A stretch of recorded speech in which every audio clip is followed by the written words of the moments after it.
What's up guys, Viper here. I thought I'd just make a very quick video on my impressions of PoE2 after many hours, and then I believe the game has been out for a little over a month now. So I thought I'd do like a little mini review from the aspect of a fairly casual player. I do play quite a bit, but I don't play to be the most efficient or the best or like the most optimized player. I play for fun. I do have about 200 hours in the game, and it is very impromptu. Like this is my notepad. It's just like a couple of things that I want to talk about. So when it comes to PoE2, the campaign, coming from PoE1, everyone has played the campaign so many times that we basically will just face roll, not pay attention to anything. So having a very interesting campaign in PoE2 was a very big selling point, and it looks like that they did do pretty well with that. I really enjoy the campaign, the bosses in it, the leveling. It is quite difficult until you get to Cruel. Like once you get through your first um, 3 acts and you get to Cruel, by that time your build is usually online, so you'll usually be fine after that. But the early leveling process through the first 3 acts, which are then just repeated in the second and Cruel, is very good. And I would very much like to say that I do like this campaign a lot more than in PoE1. Um, Now, when coming to what you can do throughout the campaign, one of the best things that I found was the vendors. So, like, the vendors in the campaign and just like in general in this game are really, really good at selling very good items. I have found multiple items that were immediate upgrades even in the end game by checking either Atalui in my hideout or in the refuge or going to Act 3 Cruel and checking the vendor there. I have found like immediate upgrades so many times. So it's very nice that the vendors have just good items that you can craft on already. Um, its its rate of which items are really good seem to be higher than that of PoE1. In PoE1, you can find some decent items, but it's very, very rare. In this game, it seems like it's a lot more common to find very good items, which is very useful for the campaign. If you're struggling, what you want to do is go back to the town of your current act and see if you can find any upgrades in town that would go ahead and just immediately give you some more damage or some more survivability for the campaign. Also, the interactions in between. This is something that I'm not sure if I like yet. In PoE1, it's very well known for people who play the game that you can complete the entire campaign only ever talking to 2 NPCs. And it's Clarissa in Act 2, and then you have to talk to Sin before you fight the final boss. But I'm pretty sure those are the only 2 NPCs that you have to talk to in PoE1 at all. Now, I haven't fully tried going through and doing a no interaction campaign playthrough, but I have done it here and there are multiple missions where you are required to do a certain thing by going back to town, talking to somebody, and then coming back. I really wish that they would add the ability to kind of streamline that process like they did in PoE1, because once you've completed the campaign, like I'm on my 5th character, I have 3 characters in the 80s, 1 character in the 70s that I'm kind of waiting on the next patch to push up to 80, and then I'm leveling a new character that's like level 20 to 30. Having to do every single interaction with every NPC that's required for a quest is kind of annoying. You can skip some here and there, but I'd like to see more skippable. So that covers it for the campaign. Moving on to the end game stuff.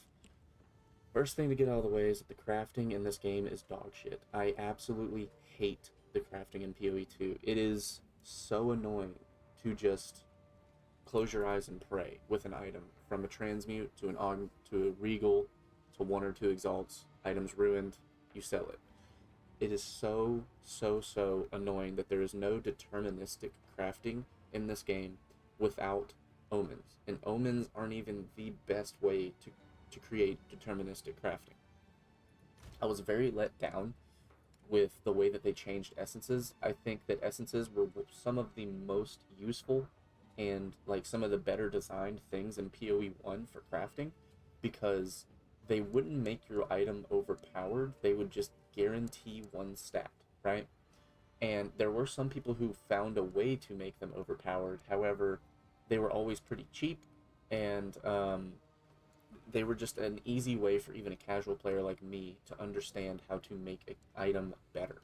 The way that it is in this game, where it's just a attribute or a type of modifier that gets added, is very bad because you can get bottom roll, you can get mid roll, you can get high roll, and in PoE 1 at least there were tiers of essences that would ensure that you got the roll that you were looking for.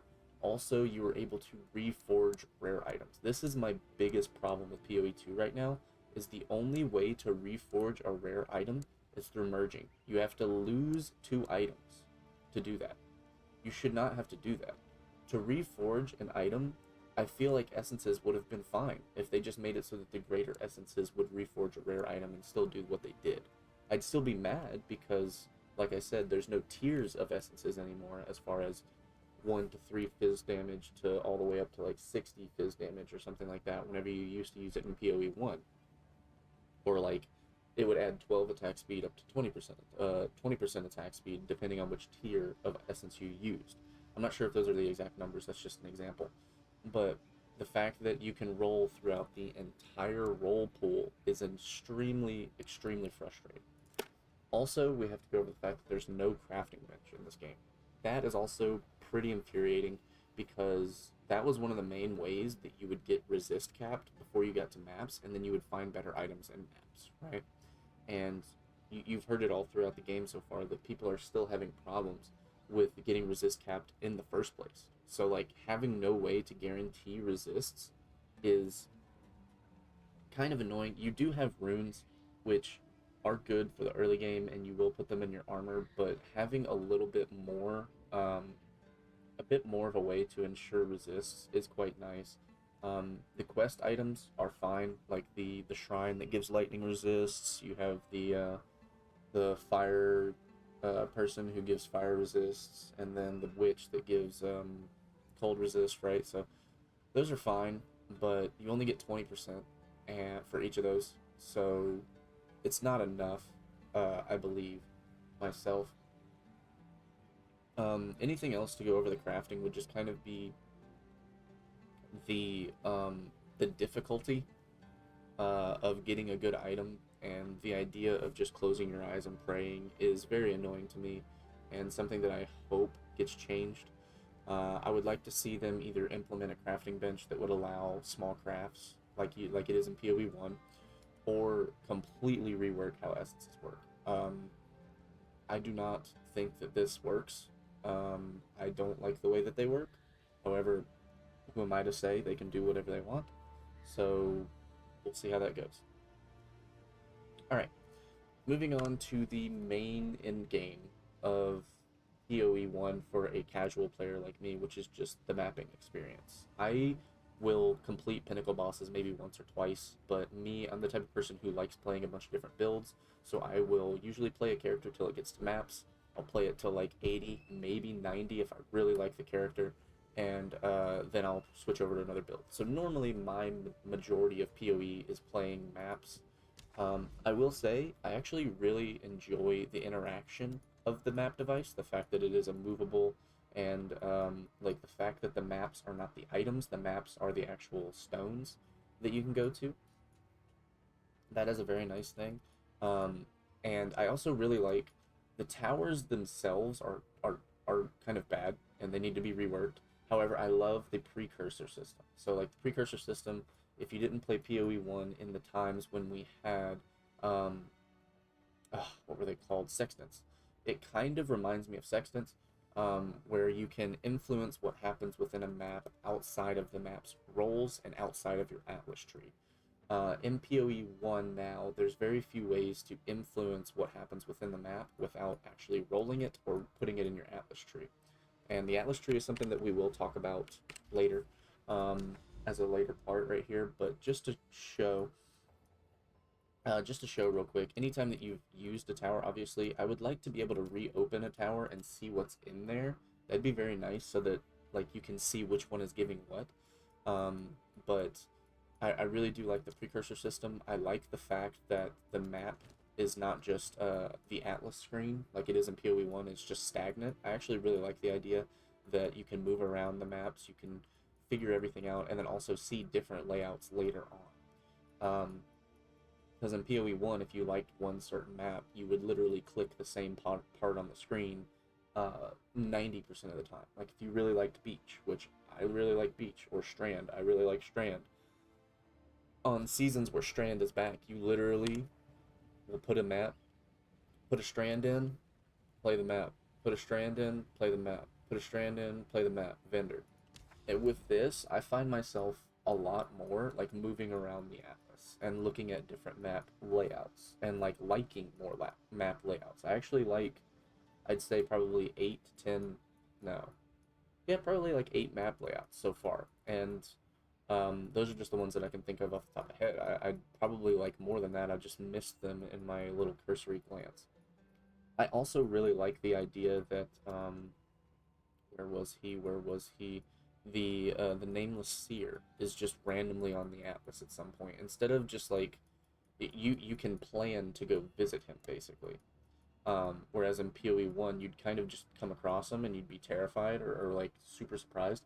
In PoE 2, it's like I was running around this type of the map and I was like, oh, that's the nameless seer, right? The moment of Zen.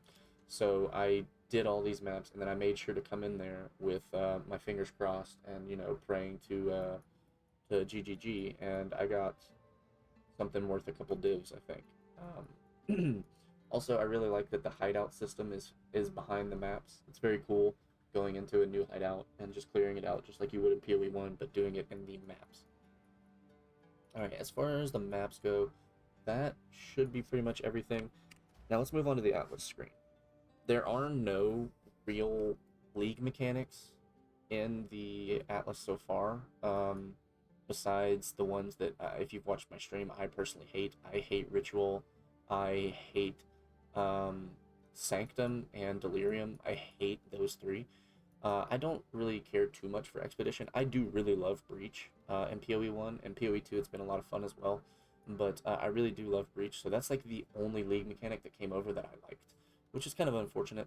Um, but as far as the league mechanic points being bound behind their bosses instead of just being on the Atlas tree, I don't like that personally. Because, like I said, as a casual player, I'm not really going to kill all the pinnacles. I'm not really going to go kill all the league mechanic bosses. I'm going to be doing the league mechanics that I enjoy until I get to a certain level, and then I'm going to try another character. So me not really being able to get any of the breach nodes so far, because I've just been mapping, I haven't been trying any of the bosses, has been kind of frustrating. As far as some of the nodes on the tree, I really like the this node right here, the local knowledge. There is one thing that I'd really like to see them do. So for example, this has to do with biomes. When you look at the map, it's not always super easy to know what is a forest biome, a swamp biome, everything like that. So what I'd really like them to do is if you held down Alt on a map or something like that, it would tell you what biome it's in. That I feel like that would help a lot with that node, because a lot of times I'm like, I'm expecting more currency, but then I drop more jewels or something like that, and it's like, well, that's not what I was thinking this was. And you could super juice a map, but then not put in the right one. So like, is this red stuff, is this part of a swamp, or is this part of the grasslands? Like, what is it? Um, so that is something that I'd really like to see them change. Also, the way that you get Atlas skill points is still the same, so like I'm totally fine with that. And then I haven't messed around with the map bosses too much. I've been just, like I said, farming a bunch of maps that don't have bosses just to level up. And then I haven't done any of the pinnacles, as you've seen. But yeah, that pretty much covers it. I think campaign, crafting, and like the in-game mapping system, that's kind of all I've been doing. I've been trying to figure out how to craft better items. I've been trying to figure out how to expedite the campaign, because I've already rolled 5 characters, and then I've also just been running a ton of maps.